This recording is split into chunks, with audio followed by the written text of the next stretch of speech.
Hello and welcome to A Tippling Philosopher. I'm going to talk to you tonight about heaven and judgment and the creative impetus involved in the idea that God created humans at all. I'm also going to give this camera a little bit of a clean. Yeah, that worked a treat. So what am I going to talk about? Well, I've given you a little bit of the details, but to break this down, I'm going to start with the idea that God created a tool. And I've spoken many times before about how that's problematic. Why would God create anything if God has no needs or lacks? If God doesn't desire for anything, then God would have no need to create anything. God would have no need to bring something into existence because he lacked in some idea of a relationship or desire, lacks something in its existence, because God would exist in ontological perfection. This is the idea that, causally before creating, God would have a perfect existence. So therefore, God would want nothing. And then you get this idea that, well, God does create, and somehow there is this idea that whatever God creates needs to achieve something, needs to pass some kind of test. And that test is what we do on life on Earth. And if we pass that test, then, hey, awesome, we get to go to a cool place like heaven, and we get some kind of reward. And if we fail that test, boo, we go to a bad place, or we get punished, or we get annihilated, or whatever the scenario is. So it doesn't matter what you call it or what the details particularly are. It's this idea that we exist as humans, and after some kind of judgment, we either get some good stuff or we get some bad stuff. There you go. Now, if you believe in that kind of scenario, then you've got some problems.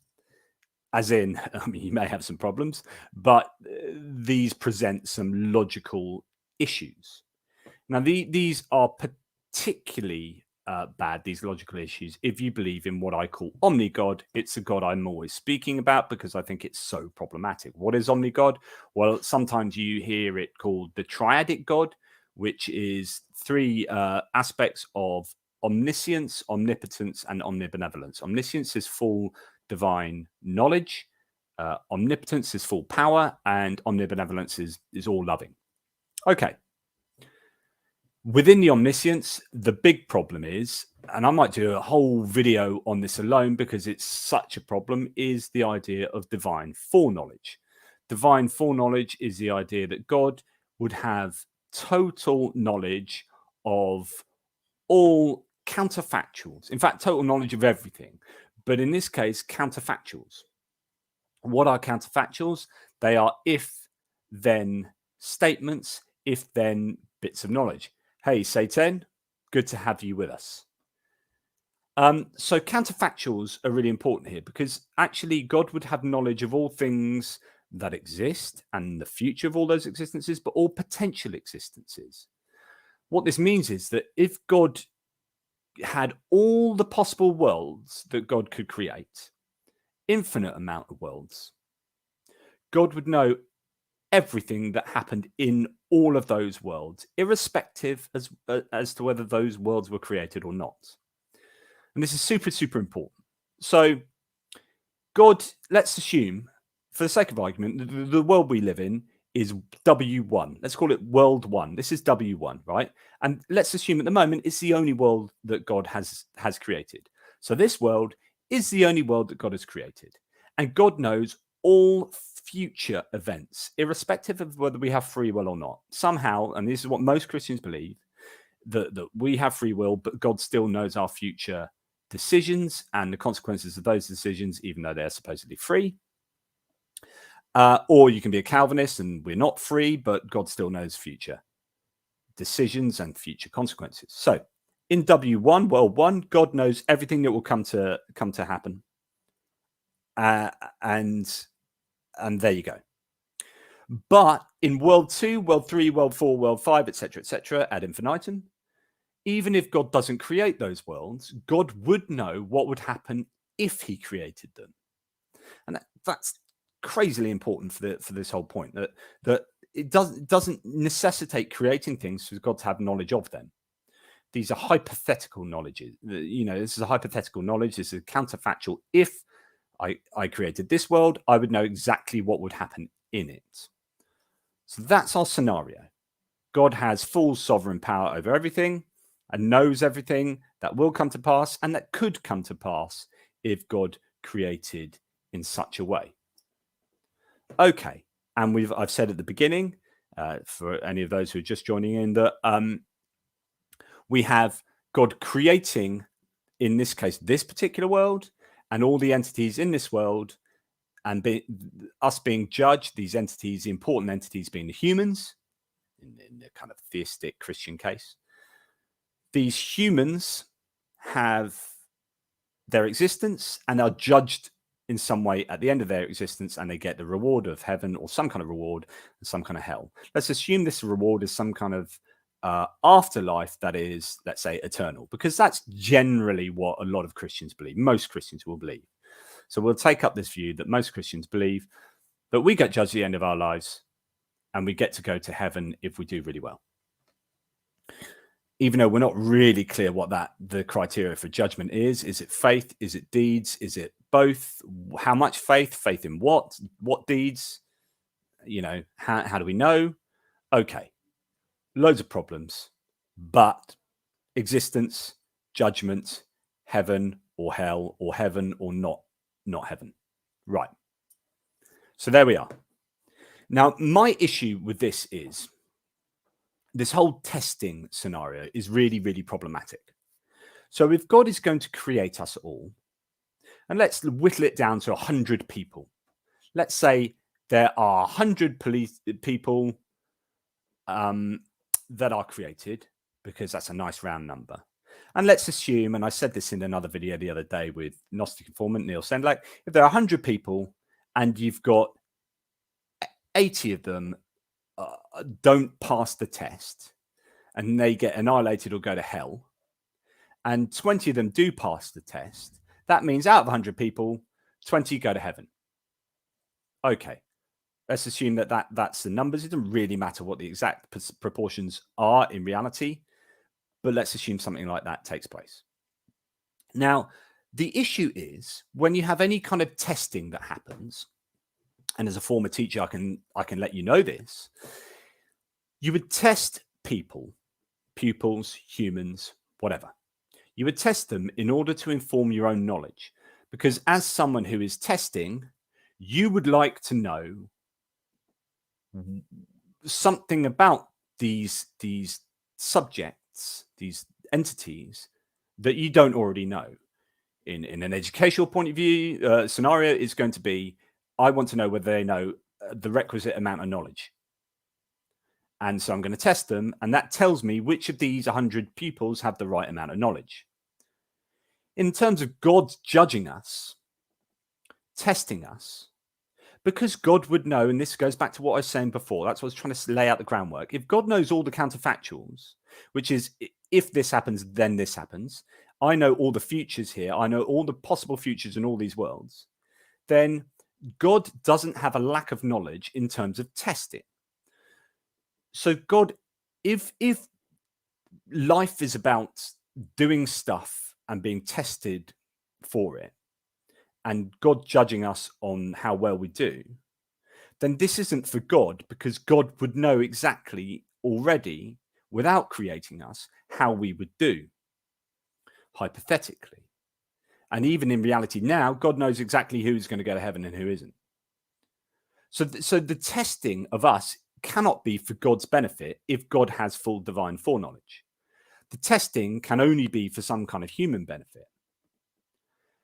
And this is really, really, problematic. And before I go on, let's just have a little look at some of the live chat comments. If God can foresee everything about how any and every possible world would that not include the mental state of sentient beings? How does a potential world imagined but not created by God differ? It's exactly a point. That's a really good quote question or point by Stephen Clinard here, and he continues, from this actual world that he supposedly created, or are we just figments of world 88,372 as God considers and runs identical a multiverse? Right, let's have a little sidebar here.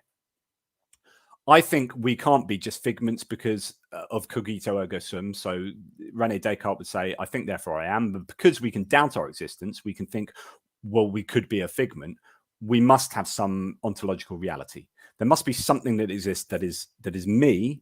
I can't convince you of myself. I can only convince myself, and we can only do this all subjectively. I exist, or whatever the I is, exists because I am doubting that I exist. And in order to doubt that I exist, I have to exist. That's a cogito ergo sum. I think, therefore I am. So therefore I am. So I think that this world has to exist, or at least this world being me. Like at the very most, I could say I exist. So this world that is me exists. Everything else could be a figment of my imagination, right? So I can't show that indubitably. And then all of us can say that. If all you guys watching here actually exist, then you can say this too. So from my point of view, I exist, and I would say this world exists. Okay. But there could be all sorts of other worlds that don't exist, that could exist, that God would still know what would happen in those worlds. Again, God has no need to create if creation is all about testing and judgment, because God has full divine foreknowledge.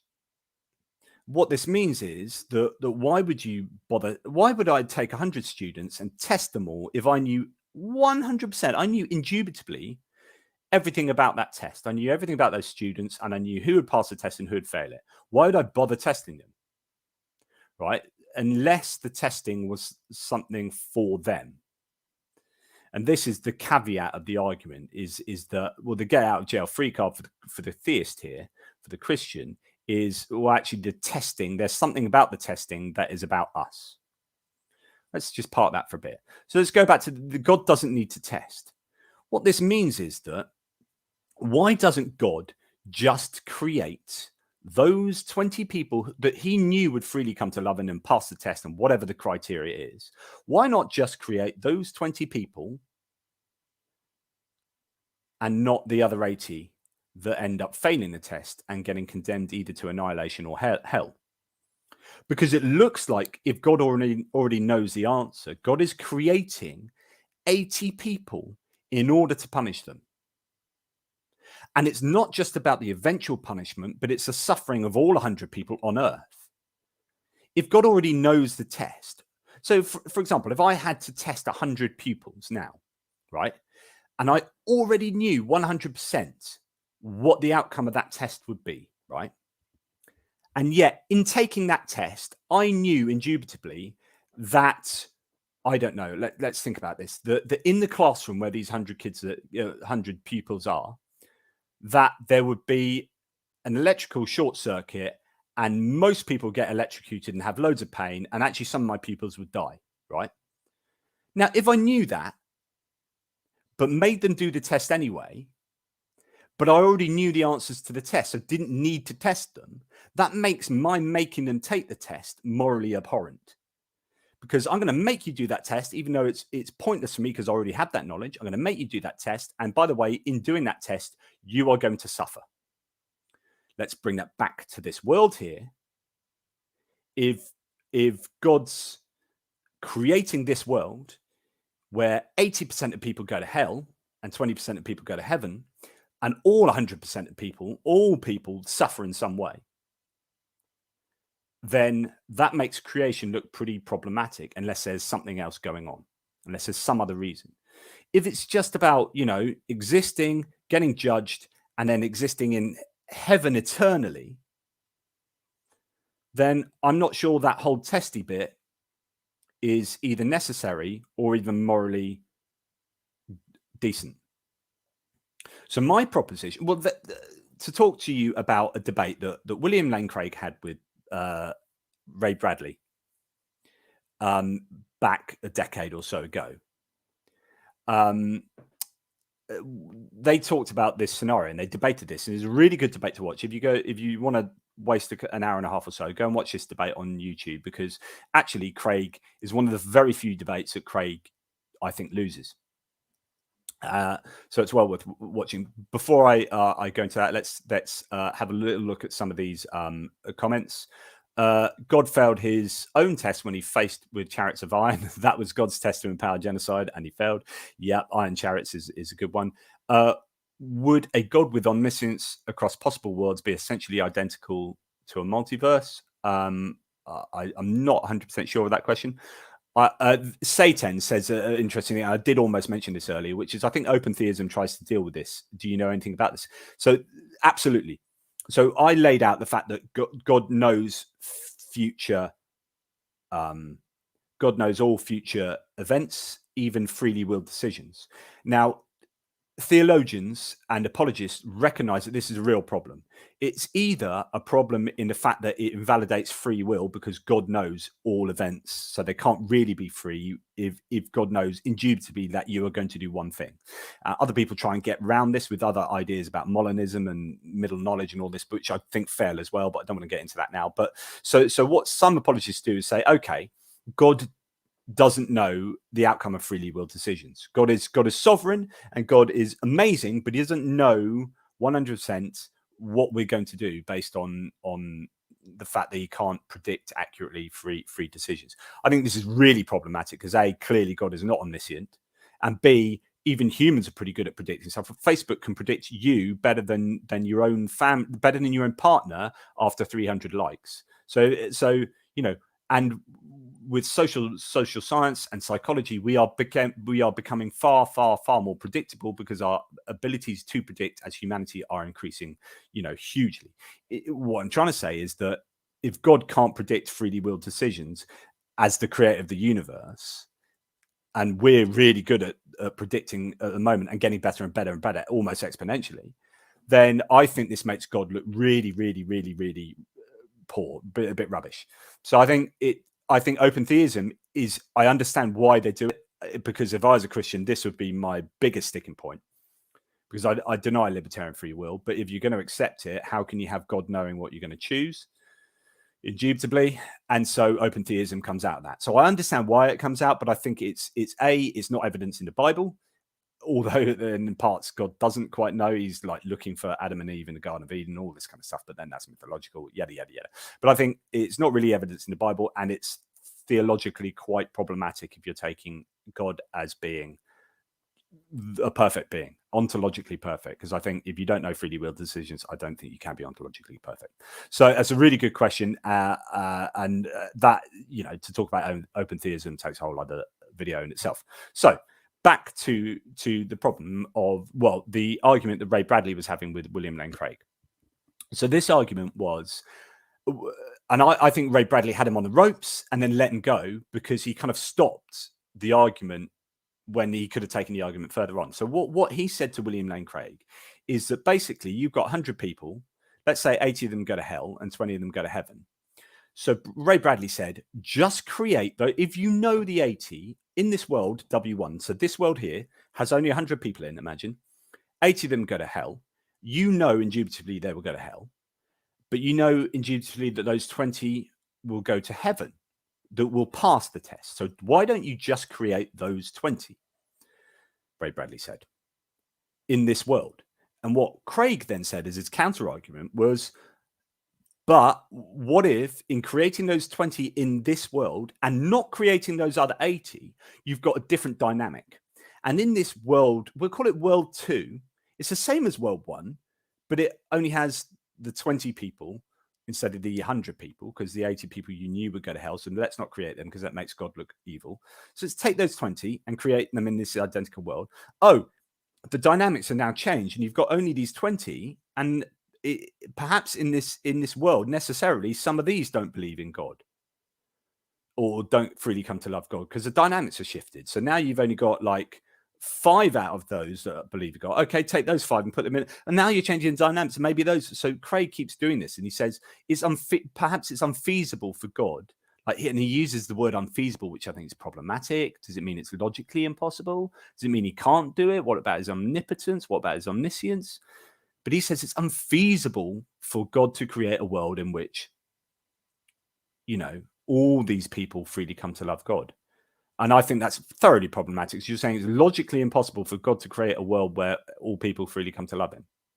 Well, then he's really invalidates his omnipotence and his omniscience, I would say.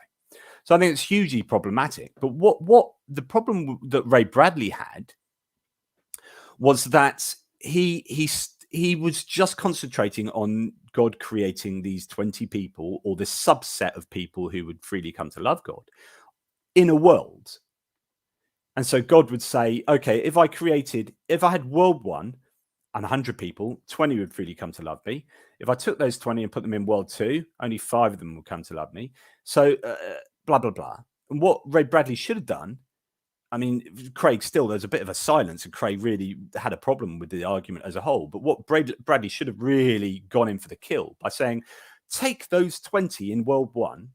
If you're going to create world 1 anyway, and world 1's the one you want, right? Create those 20, but forget about actually creating them on Earth and getting them to sit this test, because you already know that they're the 20 that are going to pass.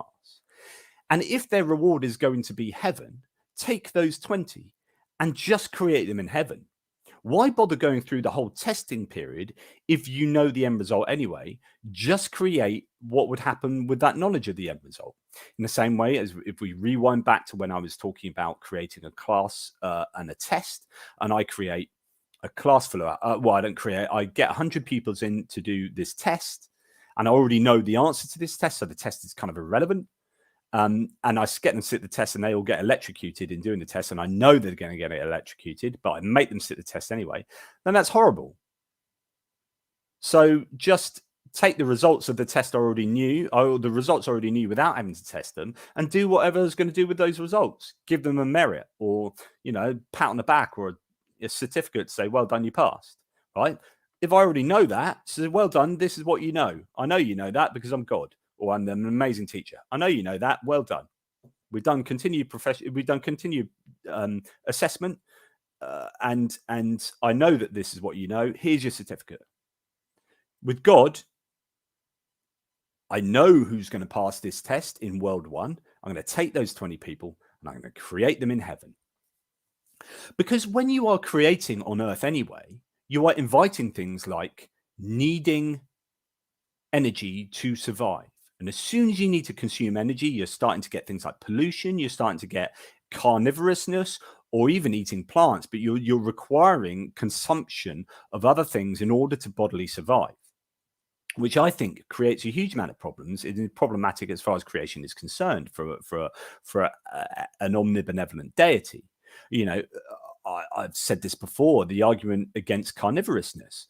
I think if God's creating all these living entities, and most of them need to eat other entities in order to merely survive, then that creation is pretty morally abhorrent.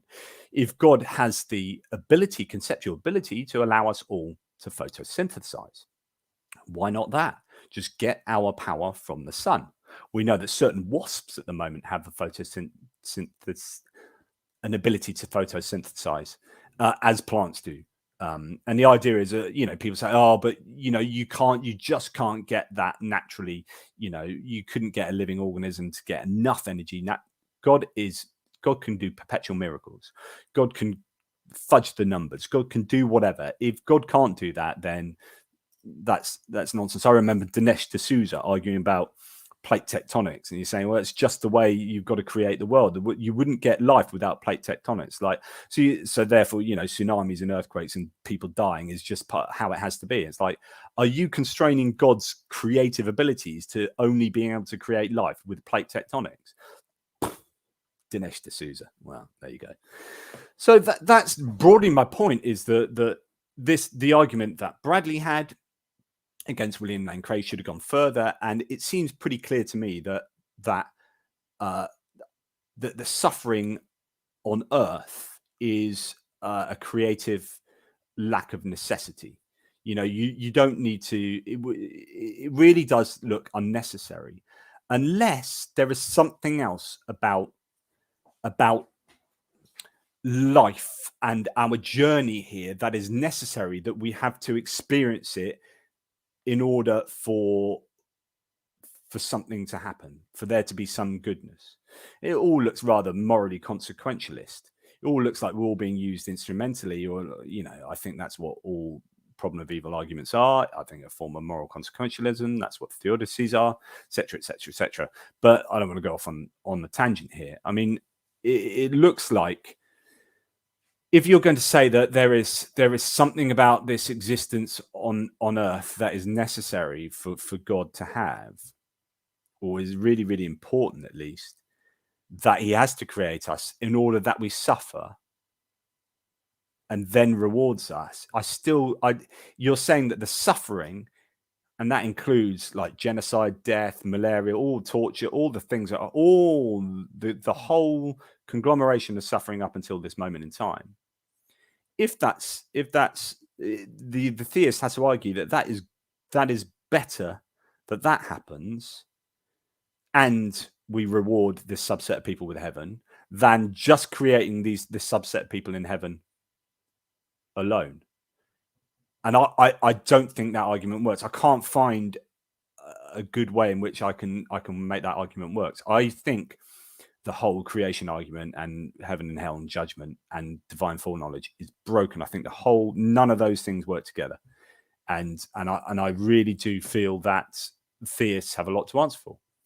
Let's have a look at some of the questions. So if God only wanted worship, why not just create a few million Kent-Ovens and now else? Absolutely brilliant. Yeah. And this is the weird thing, is that doesn't it all just look like God wants worship? The whole of creation looks really narcissistic to me. Why? And again, the Old Testament, the Hebrew Bible is so problematic. And you can understand why certain liberal Christians would be like, yeah, forget the Hebrew Bible, forget the Old Testament, because it is that problematic. But if God is getting pleased by the smell of burnt offerings, and he really looks like he needs this praise and worship, then you've got a bit of a problem with God. So yeah, I think praise and worship is a real problem, because it just makes God look narcissistic. And it goes back to what I said right at the beginning, where most of you weren't actually listening because you weren't here. But right at the beginning of this, I talked about why God would bother creating anything if God was ontologically perfect, causally prior to creation. If you're ontologically perfect, you have no desires and no needs and no lacks and no wants. So therefore, you can't need or desire praise and burnt offerings and sacrifices, because you have no need. So therefore, it can't be for you, because you're perfect. You have no need for that. You can just imagine it without it needing to happen. So therefore, those burnt offerings must be for the benefit of the humans.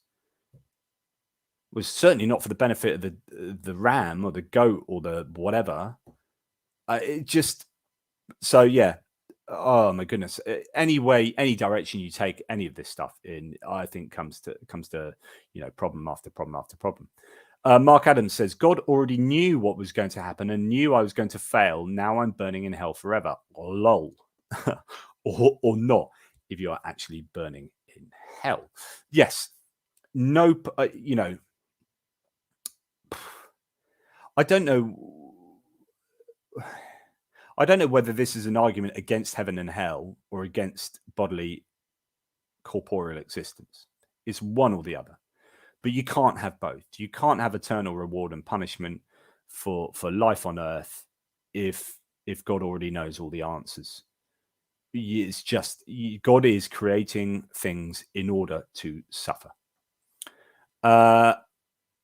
Stephen Klingon said, perhaps heaven is so boring that it needs this messed up world as a form of entertainment. People in heaven watching us. In fact, there was a belief, wasn't there? Was it Aquinas? No, I can't remember now. The idea that you're looking back on Earth and with a kind of smarmy grin.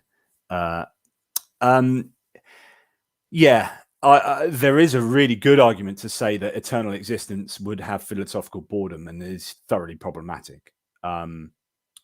Absolutely. I think that's a problem. Say 10 again comes in with why create at all if God is already perfect? There is sin in the world. God created the world, therefore God created sin. Absolutely 100%. So when I started off this book, not when I started off, but in the middle when I present a bunch of arguments, why I'm an atheist and not a theist, and also the problem of God, classical theism under the spotlight, and my new book, 30 Arguments Against God, the existence of God. One of the first argument I start off with, which is why create at all? And that's because, like I talked about, God should have no needs, wants, desires, lack. Therefore, why create at all? And if you're going to create imperfectly, such that, I mean, you've got this scenario that if you're a biblical literalist, you believe that Adam and Eve were they were created and sinned.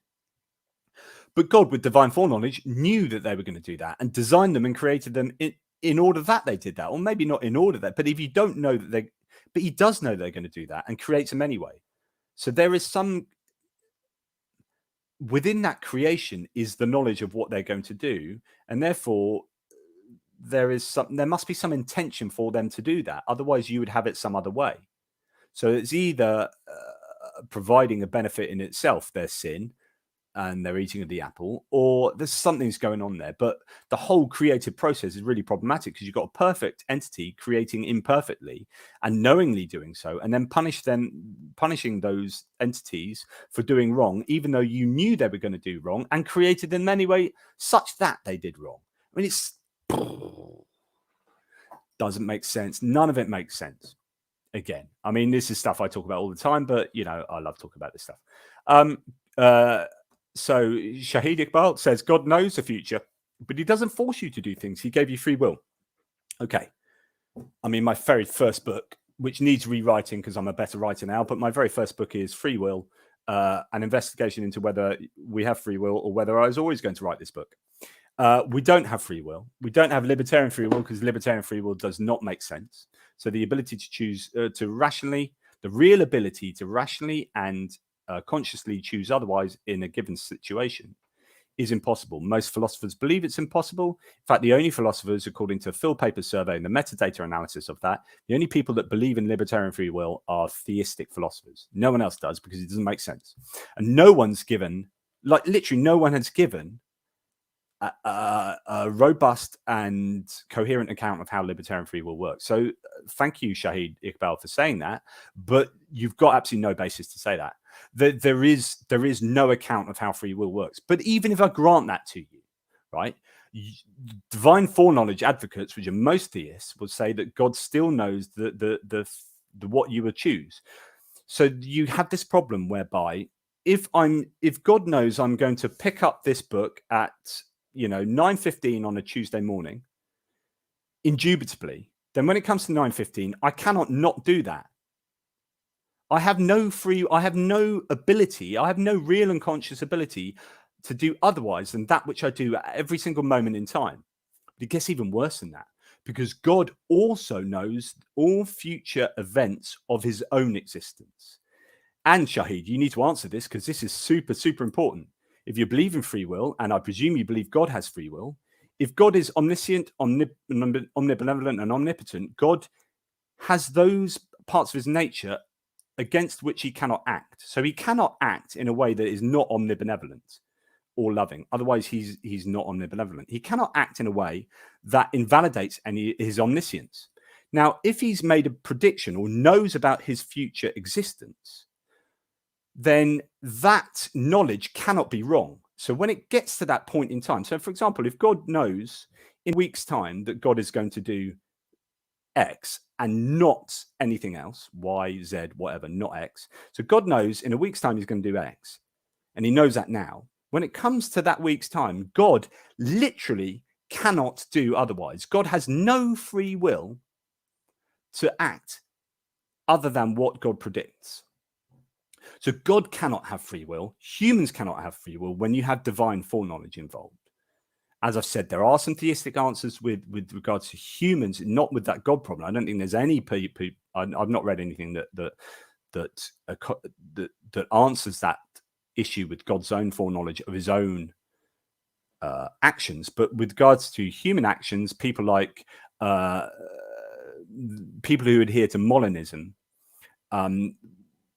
this belief in middle knowledge, that there's this idea that God can know future freely willed events and decisions without invalidating the free will nature of them, is hugely problematic. I think those defenses fall down on something called the grounding objection, and we can talk about that another time. But again, doesn't work. So Shahid, thanks for the comment, but that's just a mere assertion. It's a mere assertion. Yes. So what else do we have here? So Stephen Clinard says that annihilations hold that 20 go to heaven and 80 just cease to exist. There is no hell. Yeah. So, and I did say this right at the beginning, which is that it depends what you believe about heaven and hell, or the good stuff and the bad stuff. Like I said right at the beginning, you can have either being punished eternally or you can have not existing eternally. But the point is that the people who pass get the good stuff. Why have those 80 who are either annihilated or go to hell go through earthly existence and suffer and then get annihilated? What loving God would do that? Especially when the idea for many theists is that God's creating. So the answer to God has no lacks and needs, and why does God create at all? The only answer that I'm ever really given is superfluity. So God is so overflowing with love that he creates. He's got so much love, it's overflowing the cup. And that extra love that God has just, inspires creation. There's so much love, I'm going to create and share that love with you. I'm going to bestow goodness and kindness on my created entities. And the problem with that is that he clearly doesn't. Is that there's so much suffering in the world. Like you go to someone that's dying of cancer after only 14 years of life, or however long, I'm just arbitrarily saying that, and you say, "Oh, is that God's love? Are you bestowed kindness and love? No, you've had 14 years of torment and you're going to die. How about someone that's tortured in a war? How about someone that dies in this and that, and malaria and this and COVID, whatever?" So bestowing God's love and kindness, this overflow, my cup overfloweth. It doesn't wash with me, because that is clearly not what is going on. If I had so much love that I wanted to spread that love amongst creative entities, I certainly wouldn't create malaria. And like earthquakes, 240,000 people have died in the 2004 tsunami. My cup overfloweth with love. Oh, I've got so much love for you that I'm gonna. It's a torrent. My love. I have so much love. It's become a tidal wave. Oh dear, that love has killed 240,000 of you and destroyed countless ecosystems. No, don't buy it. Doesn't work. So Shahid is coming back in with some free will stuff. Do you know what you will do tomorrow? God knows that, but he doesn't force you to do that. You will use your free will. The point is, no, that's not good enough. Point is, my predictive ability of my own choice, of my own decisions tomorrow, says nothing about whether I have free will or not. All it says is I have limited knowledge. Obviously, I don't know even an infinitesimal fraction of the causal variables that are going on in the world. But the fact that my behavior is predictable, someone can predict it, it must be grounded in something. This is called the grounding objection. I said I wouldn't talk about this, but this is basically the grounding objection. So if you know that I will indubitably do X tomorrow at a certain point, X in causal circumstance 1, X in CC1, right? There must be something that grounds X in CC1. Otherwise, it's random, right? Because you only have a dichotomy of uncaused and caused. Something is either uncaused or caused. It can't be a little bit caused, because that actually, and I don't want to go into that, but that makes no sense either, because if it's 20% caused, it's 80% uncaused, which means that you still got to explain the 80%, which looks like random. So therefore, the end result ends up being random because it's got uncaused variables within it. So therefore, the point is that if someone does some X in CC1, something has to connect X to CC1, which is causal determinism. And to know that he would do Y in CC2, connects Y to CC2. and connects that agent to the decision to do that. So if you know that Jimmy does X in CC1, but Mary doesn't do X in CC1, then there's something to do with Jimmy and Mary that is causally connecting the decision to do X or not X to CC1. In other words, it all sounds very complicated, but there's the grounding objection to the idea that just knowing about a freely willed decision doesn't mean that you don't have free will. Well, no, I don't buy that. That's fine if you can really, really robustly show the philosophy of that, Shahid. And Molinism is the only way of doing that. I've known that people have tried to do that, but Molinism fails. Middle knowledge, in my opinion, fails on that. I've written on that in my free will book. So yeah, but thanks anyway. Troggy Trog says, well, perhaps if there is a God and God is an evil, callous bastard or something along the lines of Cthulhu, that sees us like ants or exists just to torture us. Yeah. Again, I don't think any such God exists either. However, there is the evil God theory that Stephen Law came up with, which is whenever someone presents you with a theodicy for why there is evil in the world, they say there's just enough evil for good to make sense, or there's just enough evil for this and that, and so on and so forth. Then Stephen Law said you can reverse that argument and it is still entirely as coherent as the original argument, which is to say that there's just enough good in the world to make this the optimally evil world. And therefore there's an evil God. And that is a really good counter argument to theodicies. And I think it works really, really well. But I don't want to get into that, but Stephen Law does that pretty well. Shahid says, Jonathan, you are speaking right now. Did God compile you to speak? Did he make me speak, I presume? No. Well, yeah, sorry. No, because God doesn't exist. Okay, let's imagine God did exist, then yes, because all the causal circumstances were put in place and God knew I would say this at this point and created me anyway. So if God knew that I would say this at exactly this point back 14 billion years ago and created me anyway, then yes, God is sovereignly responsible, ultimately responsible for both creating me and for what I do. I've said this in other videos, and you just need to go and look at the argument, the two-horn dilemma of Adam and Eve, and other such things, and the thought experiment idea as a CEO. I suppose I'll say that again now. So imagine you're a CEO and a designer of a car company, right? Shahid, I'm speaking to you about this. So you're a designer and a CEO of a car company, and you design and create a car that once you design and create it and you sell it, it goes out and 100% it's going to crash and kill people. So when the police and the government come back and say, hang on, how come 80% of your cars have gone out and done this? And we're looking at your paperwork. We know you designed them. We know that you knew that would happen and you designed and created them anyway.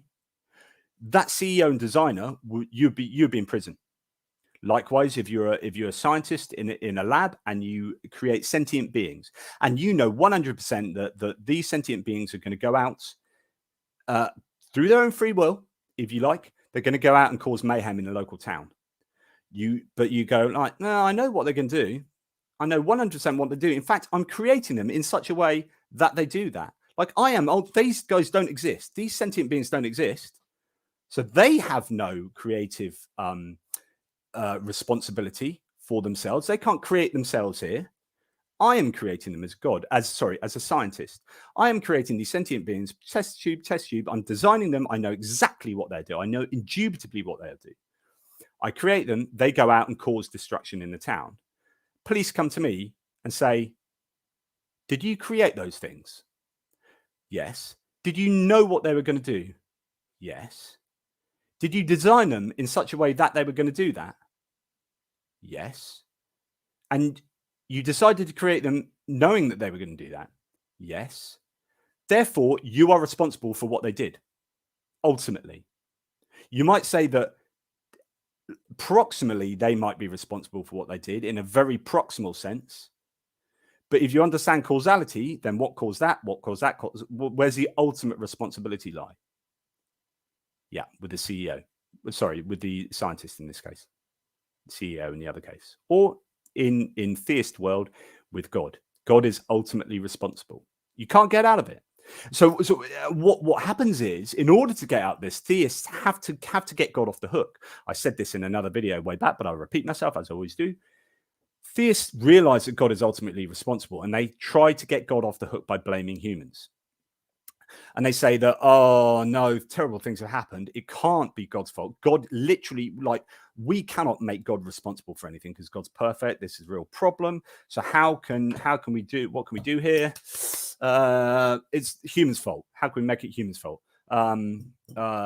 Free will. Now, here's an interesting Shahid. I wonder if you believe in the Kalam cosmological argument. Kalam cosmological argument says that God is the prime mover. He's the only prime mover that you can have. Everything that begins to exist has a cause for its existence. Back. Causal determinism. Back. Everything that begins to exist has a cause for its existence. The universe began to exist, therefore the universe has a cause for existence. God is a prime mover. God is the ultimate causer. Okay. Yet, with free will, theists say human beings are the originators of every freely willed decision. What this is essentially saying is that humans are prime movers every time they make a decision, and you cannot map. They are the causal originator of a causal chain that comes from their freely willed decision. Now, the problem is you cannot say that God can be the only prime mover and assert God into the Kalam cosmological argument and believe that humans are causal originators and prime movers of their own causal chains every time they make a free will decision. So there's no way, I don't know if you do, Shahid, but if you believe in the Kalam cosmological argument, then you can't believe in libertarian free will. And if you believe in libertarian free will, you can't believe in the Kalam cosmological argument. Or if you're like me, don't believe in either of them. But you cannot believe in both. So it'll be really interesting if Shahid's ever used the Kalam cosmological argument, because there you go. But he does come back and say, Jonathan, God is merciful, but also swift in account. Okay, perfectly merciful, because mercy is when you are lenient to someone who would otherwise deserve it. But if he's perfectly just, then he gives everyone exactly the right punishment that they deserve. So I'm just wondering how God can be perfectly merciful and perfectly just at the same time.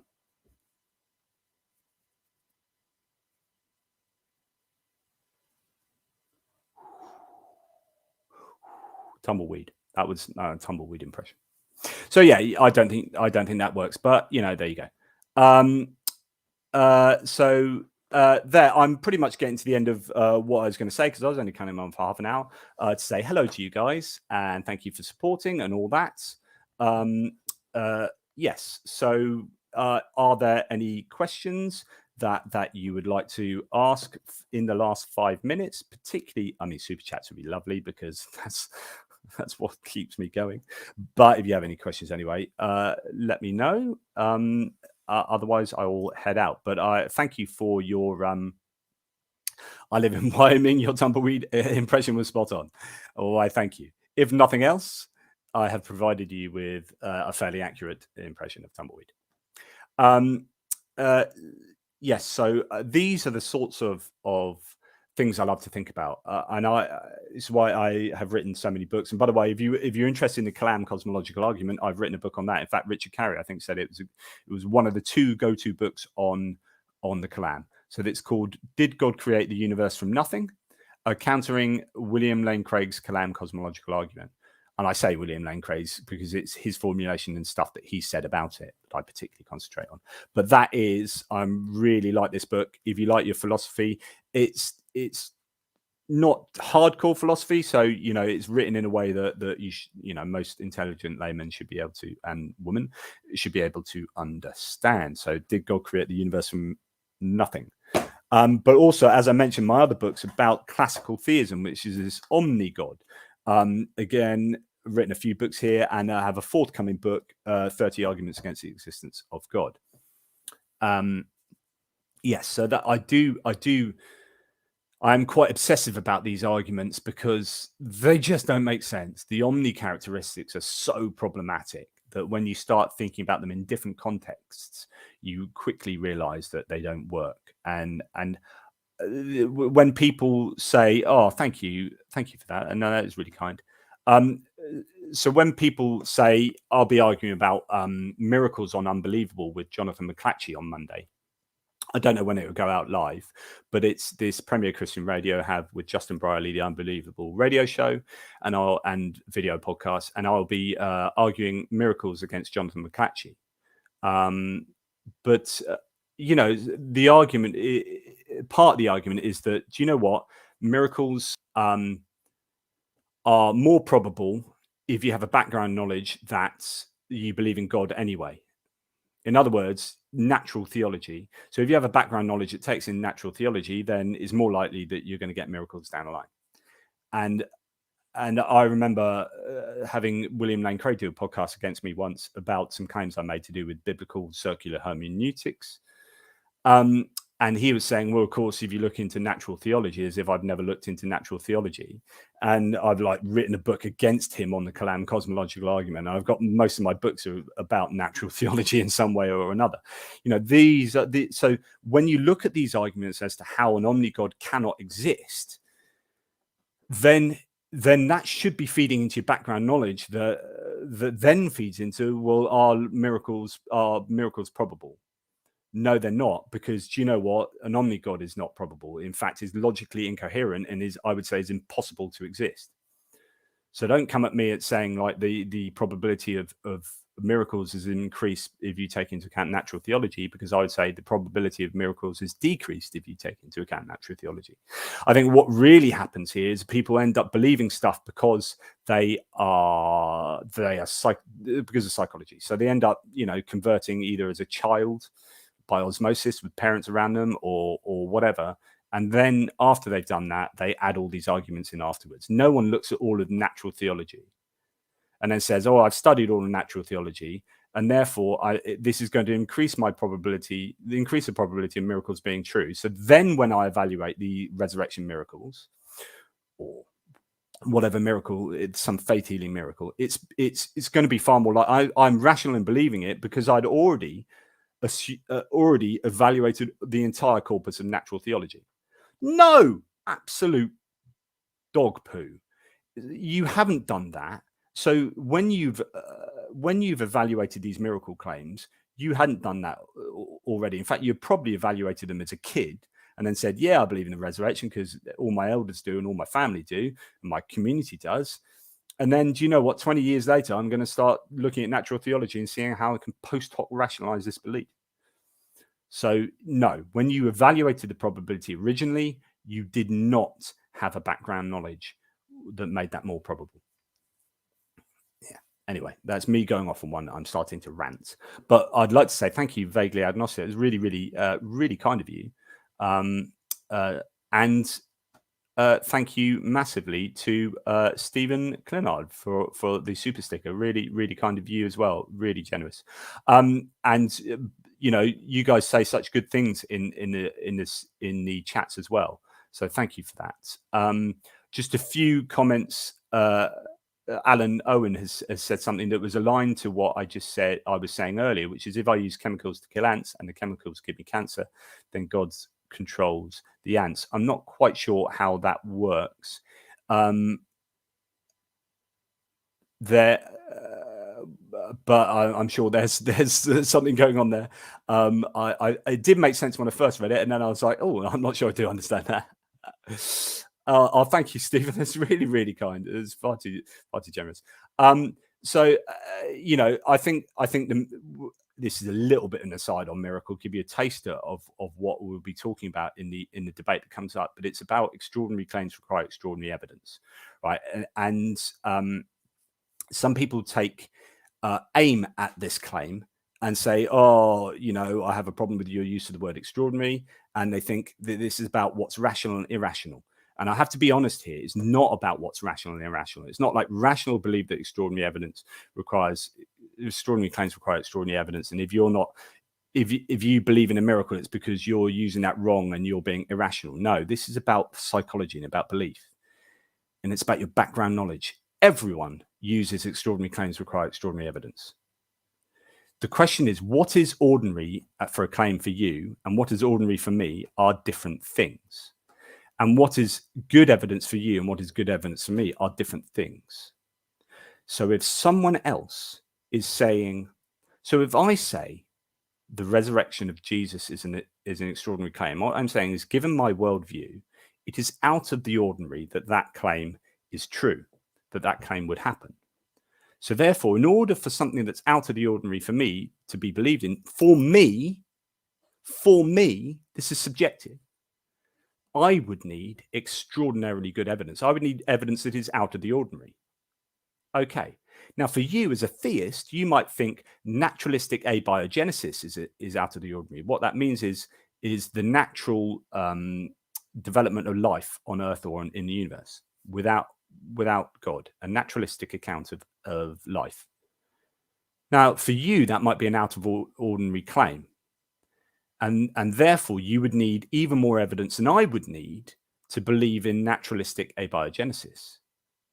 So your out of the ordinary claim would still require out of the ordinary evidence for you, and mine would for me.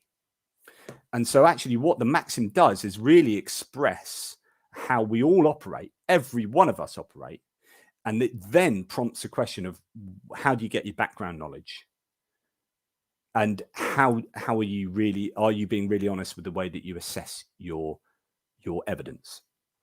So even if your background knowledge allows for miracles, even given that, are the gospel accounts for Jesus' life and for the resurrection still good enough to support such a belief?